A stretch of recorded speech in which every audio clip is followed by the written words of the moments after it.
Welcome to Richmond, Virginia in the 1950s, and what my imagination says the Seaboard Railroad might have been doing around Richmond at that time. So we start off the video here with Jeep 9 coming out of the engine servicing area of my new layout. This area, as you can see, is still under construction.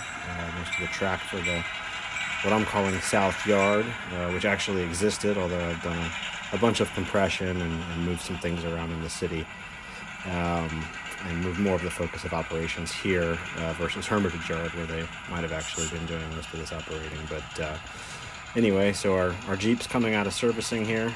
I'm using the road switcher to kind of build the train here, because I've got a VO 1000 that is not with DCC and sound yet. So we're just pulling out of servicing. We'll build our train. Right now it's sitting on the main line there. It's going to run through a double crossover over towards the yard ladder. Pick up the caboose and the train,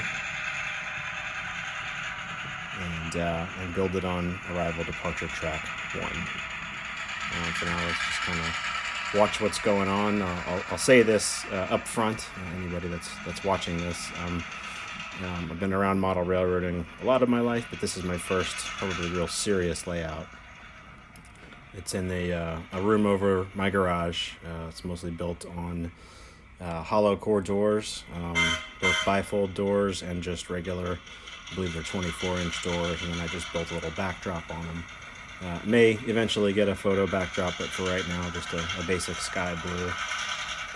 This area of the layout is the newest part. Where we're headed, where this train's headed, was the original module that's, I don't know, call it 50% complete. A lot of scenery done there, some structures and stuff. And we're just grabbing our caboose.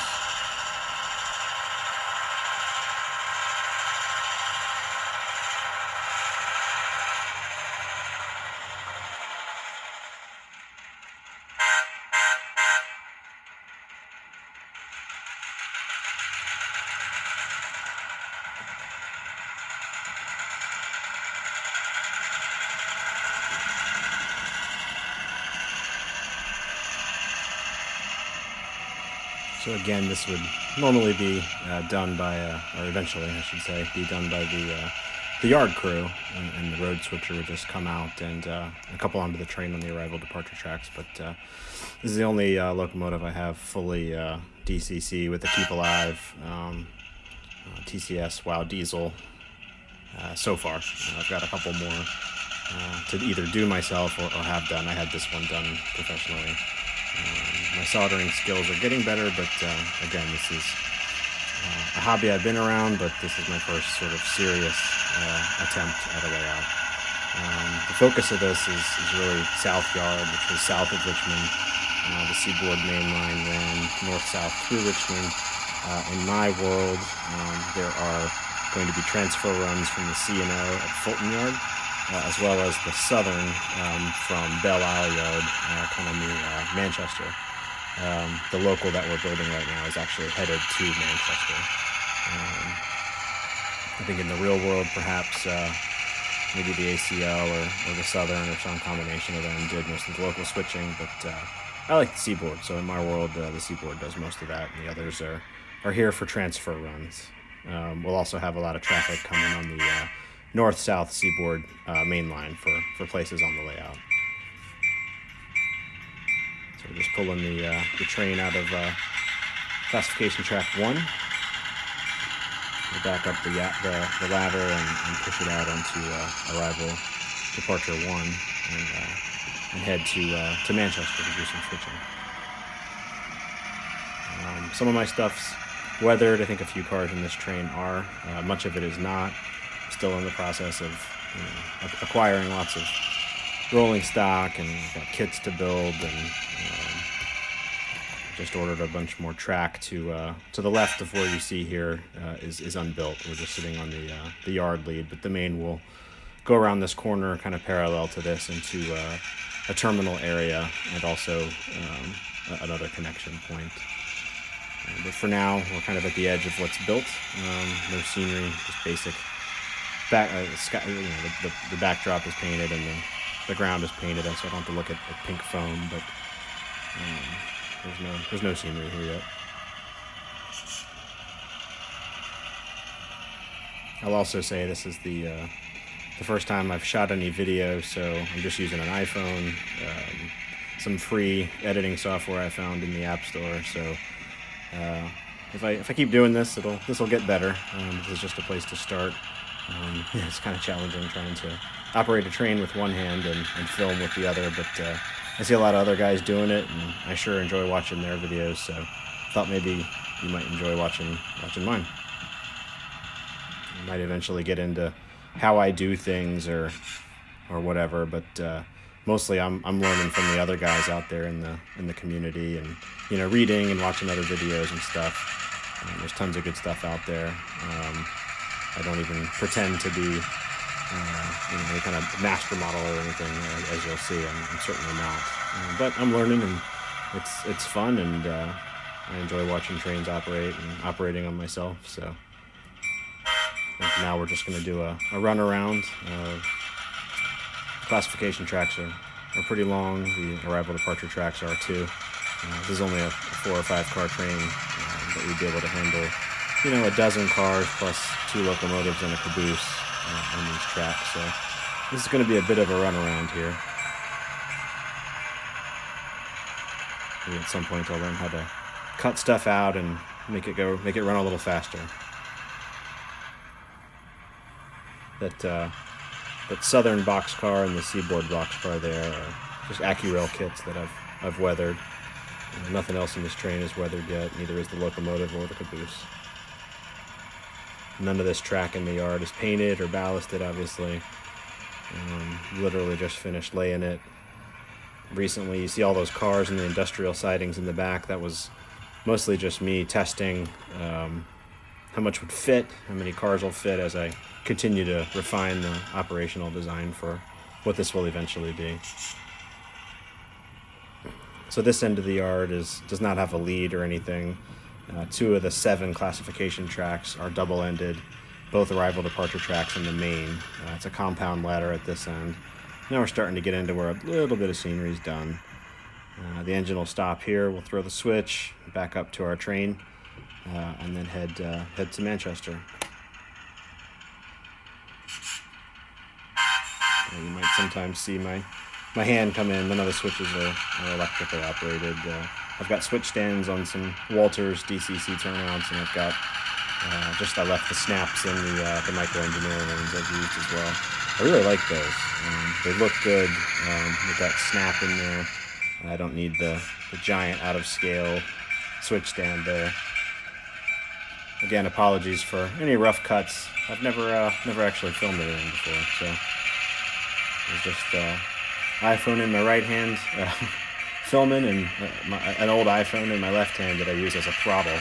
This is all Digitrax DCC, and I've got the I forget what it's called. It's like a $70 device that connects to LocoNet and creates a little Wi-Fi for you to use a phone as a throttle, which is pretty handy. So that's something I've got going. All right, looks like our train's ready to go. I'll stop talking and we can listen to the engine.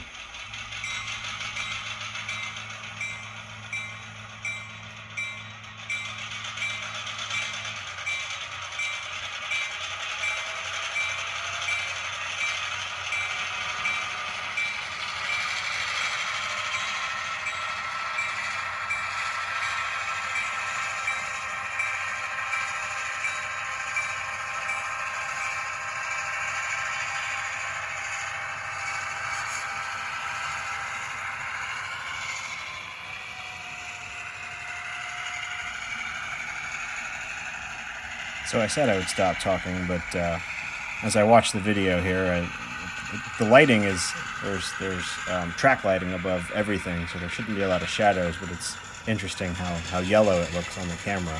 In person, the lighting looks pretty good.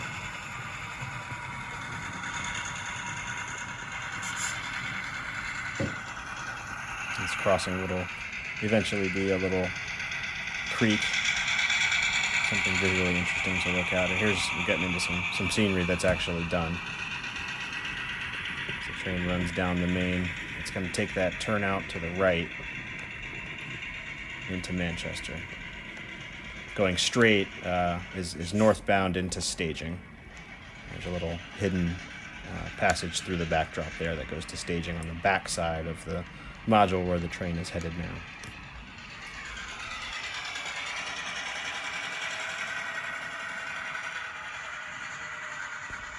So I will learn not to move the camera so quickly there. Sorry about that. The hill in the foreground there is meant to hide that passage into staging that's behind the rock face there. Kind of behind those trees, the track sort of disappears into the woods. So this is the original module. We'll start doing a little switching here. The trees kind of end here, and then there's buildings to the right. There are 4 industries here.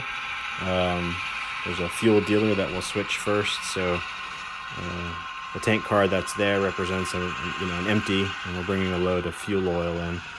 Most of the industries here are entirely fictional. I don't know that the Seaboard even did any local switching in the Manchester area, but again, in my imagination, with a bunch of taking a bunch of license here, there's a little fuel dealer here. So we'll switch that first. We'll trade the empty out and put the load in.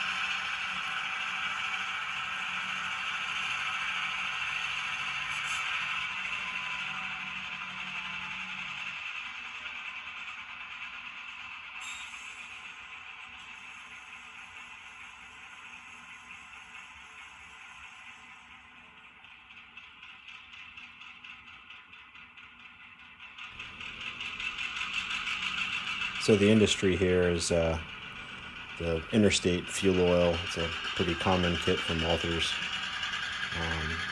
I didn't do any modifications to that. The building in the background, sort of right above the tank cars there, is just a generic industrial building. It was actually a DPM kit that was, kind of, I think it was their educational kit, the one where, sort of taught you to use the modulars from a long time ago. It was supposed to be a rectangle, and just because it was going against the backdrop, I turned it into a flat and put the 2 sides next to each other and made a roof out of, I think I used a plastic for sale sign and a couple of Walthers air conditioning units on the roof there. So here we are, we've pulled our empty, and we'll push that back onto our train. Again, at some point here, I'll remember that I have a tripod and start using it, but for now it's in my hand, so I apologize for the shakiness and the moving around.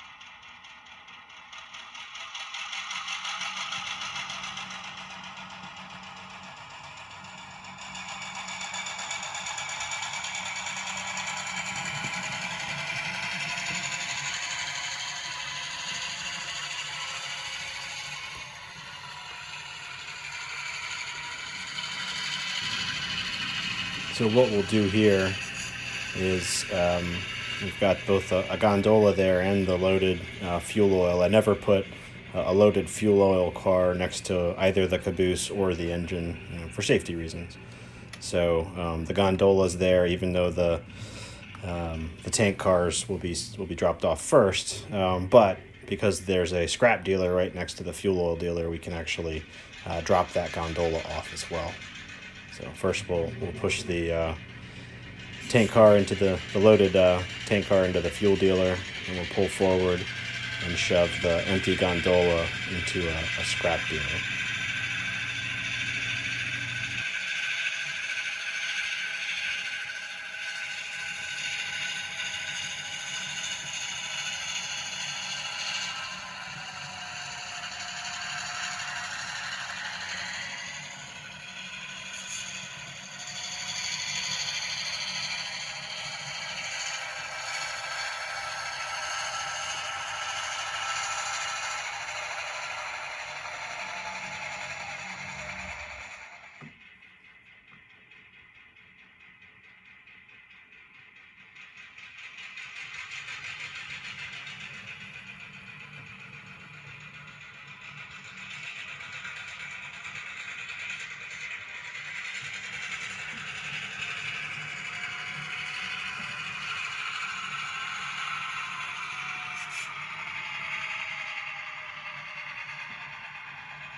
So as we shove the gondola into the scrapyard here, just tell you a little bit about the structure. There is my first laser cut wood kit. At least you'll even see it in the frame here. But there is a white, I painted it white structure. It's sort of like an office building. See if we get a better look at it here. I also scratch built that scrap pile there. There we go. With a piece of foam and watch parts and random pieces of plastic, and weathered it up. There is a wooden laser cut ramp there, and then I don't know if you saw it, but there's a Tichy train group crane attached to that, so sort of to complete the scene there. I still need to come through with static grass in that whole area and kind of finish it off. But so our work there is done. We'll pull forward, clear that turnout, and go back and drag our train all the way into Manchester and switch the last of the four industries here. So the first two was the fuel dealer and the scrapyard, and then there is also my wife's a soap maker. So the next industry we'll switch is her soap company. It's called Bonaire Naturals. In the real world, it's a pretty small-scale business. Here, back in the 1950s, she had scaled it up and had this giant warehouse that you see in the background there that was big enough to receive rail shipments of inputs and oils and various kinds of fats and stuff you use in the soap making process. That was a REA kit. It wasn't originally supposed to be the background flat. It was the two-sided one, but like the garage earlier, I modified it, made it into a flat, put the two sides next to each other to make a much larger looking, longer building. And it's not done. I don't know if you could see at the bottom of the building there, I need to add some bricks to it and kind of work on the loading dock area. I originally had the loading dock across the whole front of it, but with the switch stand, there wasn't enough clearance there, so I had to cut part of it off. I need to modify that and reattach pieces of it to finish that building out. So I think by now I've figured out there's a tripod in the house, and we're on it, so maybe this will be better video. Lighting's still not right. I'm not a professional photographer or video editor. This is my first time doing both, so bear with me there. We'll ease it onto the main here in Manchester, and we'll run around the train. Here I do have a tank car right next to the locomotive, but remember that's an empty.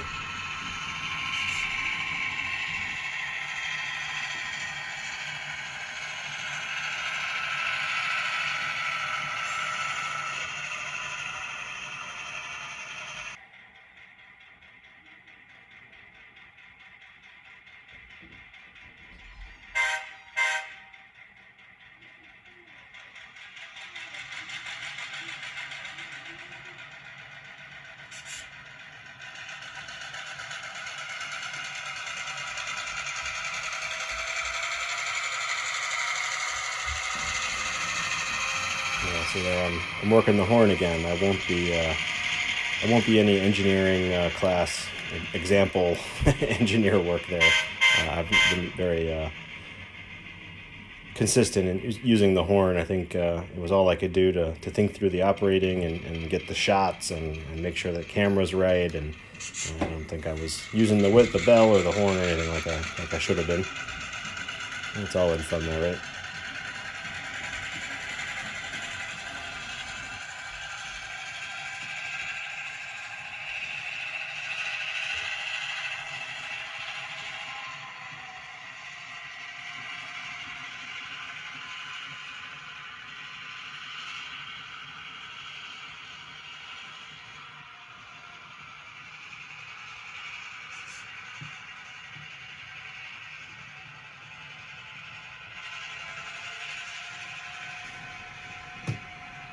Another sort of quirky thing I do here, switching this area. This particular conductor is real finicky about his papers in the caboose there, so he likes that once we get to this part for us to go ahead and pull the caboose off, shove that all the way to the end, the tail of the track ahead of the tank car there, and just let him so his desk doesn't get ruffled and the papers go everywhere. So it's just one little extra switch move here. We'd have to move the caboose to the other end of the train anyway, so I just go ahead and do it now. There's a little shed there. Maybe there's something in there he needs. Who knows? He's a finicky guy. So we'll do that now. We'll grab the caboose. We'll shove it back to the other end of the train, and then do the rest of our switching here. The rest of the last two industries are facing point as you come onto the module. The first two were trailing, so there's a runaround to be done either way.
So with the caboose dropped off at the end of the tail track, we'll run back to the other end of the train and switch the last two industries in Manchester.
So we have an empty boxcar there to pull, and we've got a load of various oils to drop off in our train. So we'll just set the switches and grab that B&O boxcar that was sitting there and pull that empty out of the way.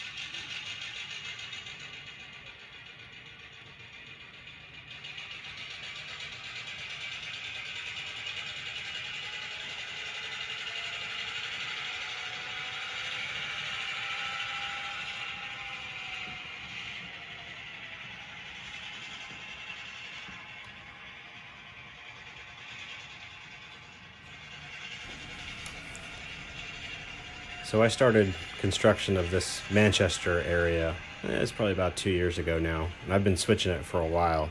And to date, I don't have car cards really set up or anything like that. I don't have switch lists. I've just been, if it's a tank car, it's going to the fuel dealer. If it's a gondola, it's going to the scrap dealer. If it's a double door box car, those are the ones I use at the soap company. And then the last industry, as we shove that empty and the rest of the train back towards the Caboose here to finish that switching move. That last industry is a brewery. A buddy of mine and I had cooked up the idea to perhaps open a brewery 5 or 10 years ago in the Richmond area. It never happened. Real life's in the way. So we never did it, but that brewery does exist here on my railroad in the 1950s. It's called Himmel Brewery, and they take that southern boxcar that you see there is a load of grain, and then in front of that you see a refrigerator car. That's for outbound bottled beer or kegged beer, packaged beer basically. So we'll pick up an empty boxcar there at the brewery that's not complete and it's just taped together right now. We'll pick up that empty boxcar and a load of beer and pull it. And we'll drop off an iced reefer and a load of grain there. But first, we need to drop off this double-door Seaboard boxcar at the soap company. I think we'll stay in the drone for this one.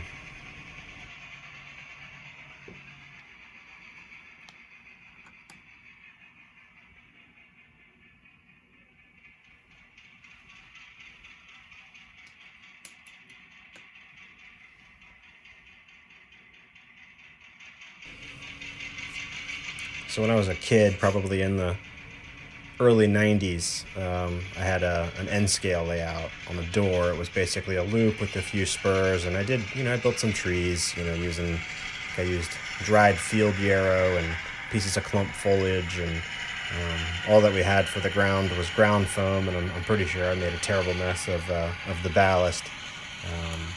Didn't really know, I was just probably 10, 11, 12 years old, something like that, when I was building that. So I really didn't know what I was doing. It looks like I've made an error here. That Seaboard car was supposed to go to the soap company. I bet if I look over to the yard now, yeah, I sure did. I took that back to the yard. So that's an error in operating. Again, trying to be an engineer, a conductor, and a film maker all at the same time was one too many things. So the Seaboard car was supposed to go back to the soap company, and then I was supposed to pull the empties out of the brewery here and replace them. But as I was saying, as a kid, we had ground foam and my gosh, there's so much stuff that's come out. So I don't know if you can kind of see to the right there. There's all kinds of different mats, and some of it's grass, and I think I probably used 5 or 6 different kinds of mats there and just sort of blended them together. There's some hecky wild grass like I stretched and put on the seams to kind of blend it in. When you get down at eye level, it really looks good. We didn't have anything like that when I was building the layout as a kid, so it's been kind of fun working with that. But obviously that area needs to be blended in, towards the track. I do have a a static grass placer. I don't know what you call it. The little it's one I bought on eBay, a little handheld thing, and you put a battery in it and it charges the static. So that's something I need to mess around with and kind of fill in. This end of the module is not nearly as scenic as the other. So I'm kind of learning to use that, watching a lot of videos of other, very much more talented than me modelers on YouTube, and learning what I can from them. But that little area there with the grass, that was kind of fun to play around with some different mats and some techniques I saw other guys doing. So just totally different material. It's really, really cool stuff.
So as we get a little closer here to finish switching out the brewery, I've got a load of grain to drop off and a freshly iced reefer to drop off that they'll load up with beer, and tomorrow's train will pull that and ship it onwards. But the kit there is kind of taped together is American Hardware Supply from Walthers. It's just sort of taped together. The kit's supposed to be, a rectangle shape with track access on one side and street access on the other. I'm going to modify it to fit the space, kind of an L-shaped structure. Still the track business end relatively unchanged, but then pivoting the front structure of the building around to kind of wrap at a 90-degree angle and kind of hide the fact that there's backdrop right there. Give the scene a little bit more depth and obviously make the building look a little bit bigger than it really is, which is sort of the whole trick with a shelf layout like this.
So with that, our switching in Manchester is complete. If I wasn't filming, I would have probably noticed that Seaboard boxcar sitting there at the front of the train and put it where it was supposed to go, but instead we took it back to the yard with us.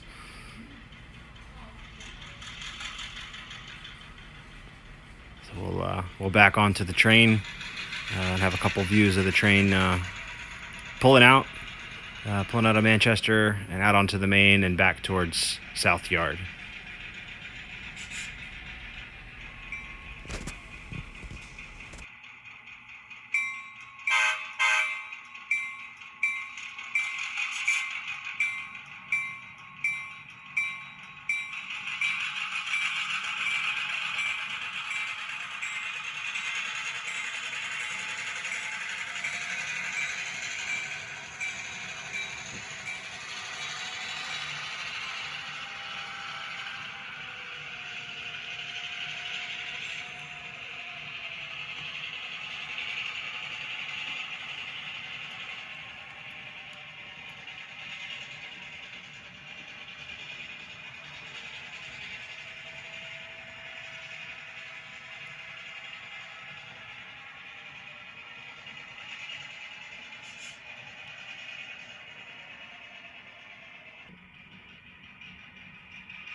And as we pull back in the yard, it's not lost on me that my way of deciding which cars go where is going to need some enhancement. I've been kind of messing around with different ways of doing that. I think I might use something in Excel. I use Excel a lot at work. I'm pretty proficient with it, so I feel like I can use that. Maybe like a random number generator for what the industries want, like how many cars, and I'm thinking I'll probably use car cards and waybills at least in the yard, and then maybe the yard master will write out switch lists.